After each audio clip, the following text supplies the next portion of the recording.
Hello guys, nandito po tayo ngayon sa APAB. Ito yung dito kukuha na dito nanguha sila ng ng police clearance kapag ka mag-a-apply ka sa factory. Yan guys.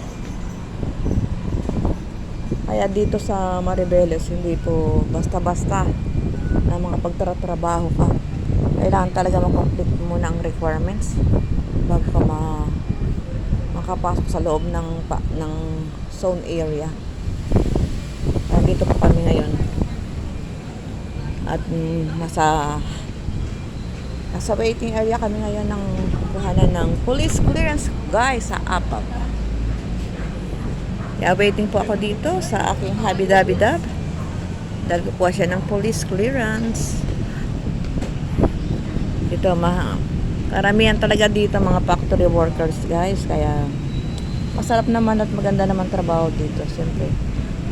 Kaya lang, ang kaiba lang siyempre, dahil nung ako'y nag-abroad regular ako dito.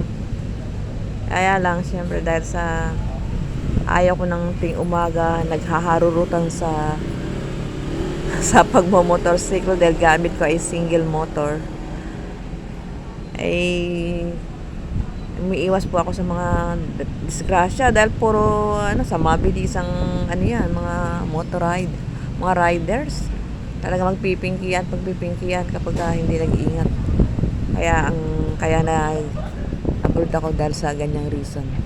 Pero kung sakasakali, inshallah pala rin tayo dito na maisingit sa trabaho, baka mag-stay tayo ng Pinas again. Or inshallah makabalik ulit tayo guys. Ayan.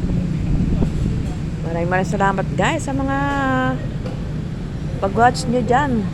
Maraming thank you. Mga ka-idol, mga ka-loads.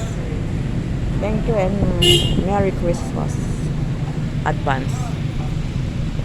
At syempre, nandito pa rin naman tayo kapag habang habang nag-iintay. Ayan po. Dahil maraming kapulisan po dito dahil dito po is police station ng Song. Thank you for watching.